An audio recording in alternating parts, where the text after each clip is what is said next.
আপনারা দেখছেন দেবলীনাস কিচেনের নতুন একটা ভিডিও। তো আজকে আমি নতুন নতুন নতুন দুটো রেসিপি আপনাদেরকে বানিয়ে দেখাবো। তো এই রেসিপিগুলো কিন্তু হয়তো আপনারা বানিয়েছেন। তো আমি যেভাবে বানিয়েছি এটা আমার নিজের মতন করে বানিয়েছি।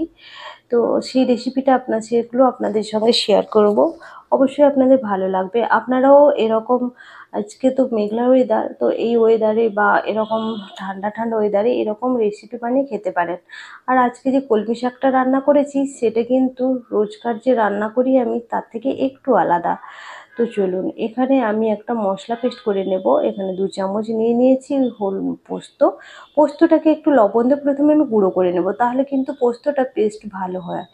এরপর ওই পোস্ত গুঁড়োর মধ্যে দিয়ে দিয়েছি 3 থেকে 4টা কাঁচা লঙ্কা, দিয়েছি 4 থেকে 5টা, আর এখানে 3 থেকে 4টা দিয়েছি রসুনের কোয়া, আর একটু আদার কুচি, আর দিয়েছি এখানে গোলমরিচ অল্প পরিমাণে, আর লঙ্কা গুঁড়োটা আপনাদের নিজেদের স্বাদ অনুযায়ী দেবেন। আর এখানে দিয়েছি জিরের গুঁড়ো দিয়ে আমি এটাকে পেস্ট করে নেব। এরপর আমি কিছু পেঁয়াজ আমি কুচিয়ে নিয়েছি এভাবে। তো পেঁয়াজটাকে আমি বেরেস্তা বানাবো। তো বেরেস্তাটা ওখানে রেডি হতে হতে এখানে আমি 4টা মাছ নিয়েছি, কাতলা মাছের টুকরো। তো মাছগুলোকে আমি প্রথমে লবণ আর এখানে লেবু দিয়ে আমি আধ ঘন্টা মতন ভিজে রেখেছিলাম। তারপর নোংরা জলটা বেরিয়ে যেতে ওটা পরিষ্কার করে ধুয়ে নিয়ে চলে এসেছি। এরপর ওটাকে আমি ম্যারিনেট করেছি হলুদ গুঁড়ো, লঙ্কা গুঁড়ো, সর্ষের তেল আর লবণ দিয়ে। এবার মাছগুলো ম্যারিনেট হতে হতে এখানে আমার কিন্তু বেরেস্তাটা রেডি হয়ে গেছে। তো বেরেস্তা আমি এখানে রেডি করে নিয়েছি। এরপর কলমি শাকগুলো আমি এখানে ধুয়ে পরিষ্কার করে নিয়েছি। তো এইভাবে ছোট ছোট কলমি শাক নিয়েছি। কলমি শাকগুলোকে ধুয়ে আমি এটাকে কেটে নেব বটিতে ছোট ছোট খণ্ড করে। এরপর আমি তেলের মধ্যে দিয়ে দিয়েছি এখানে গোটা গরম মশলা, লবঙ্গ, দারচিনি আর এলাচগুলোকে একটু ছিঁড়ে ছিঁড়ে দিয়েছি ওই তেলের মধ্যে। এবার আমি মাছগুলোকে তুলে দিয়েছি, ম্যারিনেট করে রেখেছিলাম যে মাছগুলো। এবার মাছগুলোকে একটু খুব লাল করে না হলেও তবুও আমি একটু ভাজা ভাজা করে নেব। তো মাছটা এটা কাঁচাও রান্না করা যায়, তো এটা মশলাটা তখন ভাজার দরকার নেই সেক্ষেত্রে। তো এখানে আমি একটু হালকা ভেজেই রান্নাটা করব। তো এবার এই গরম মশলা তো দেওয়াই আছে তেলে, এবার অল্প একটু তেল মিক্সড করে এবার যে মশলাটা আমি রেডি করে বেটে রেখেছিলাম তো সেটা আমি তুলে দিয়েছি। তো এবার মশলা থেকে যখন একটু তেল ছাড়তে শুরু করবে, তখন মশলাটা যখন একটু ভাজা ভাজা হয়ে আসবে ওর মধ্যে টমেটো কুচি দিয়ে দিচ্ছি।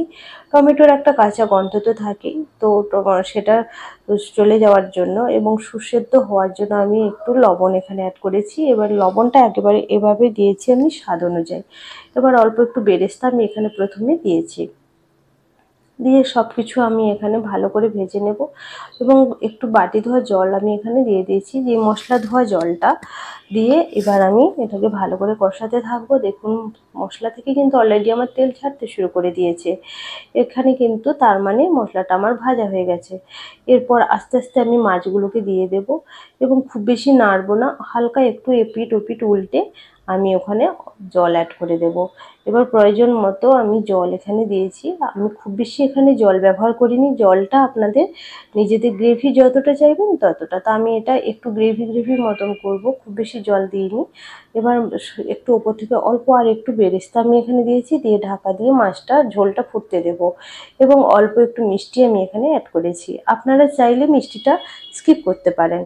তো আমি আজকাল আবার একটু মিষ্টি পছন্দ করছি, যদিও মিষ্টিটা তরকারিতে আমি আগে খেতাম না।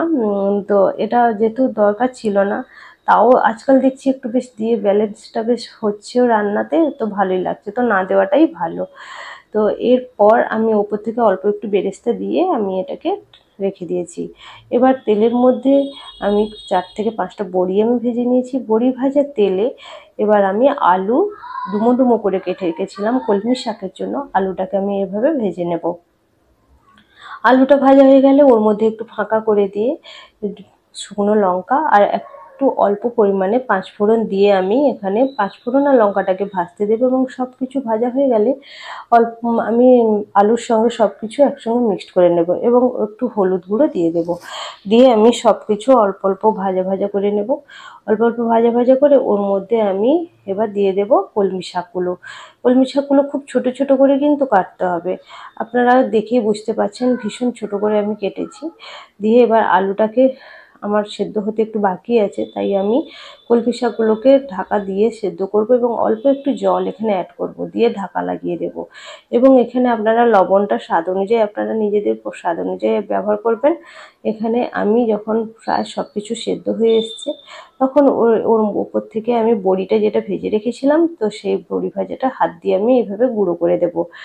গুঁড়ো করে দিয়ে আমি সব কিছু একসঙ্গে মিক্সড করে নেব এবং নামানোর আগে আমি অল্প একটু সর্ষের তেল আর অল্প একটু মিষ্টি এখানে অ্যাড করেছি। মিষ্টিটার ভিডিও আমি আপনাদেরকে দেখাতে পারিনি, কারণ আমার এটা তোলাই হয়নি, তো এডিটিং করার সময় এটা আমি লক্ষ্য করলাম।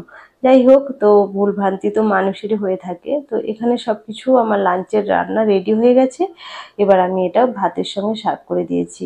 তো আমার এই আজকের রান্নাগুলো কেমন লেগেছে অবশ্যই কিন্তু আপনারা কমেন্ট করে জানাতে ভুলবেন না। আপনাদের সুন্দর সুন্দর কমেন্ট কিন্তু আমার আগ্রহটাকে আরও একটু বেশি বাড়িয়ে দেয়।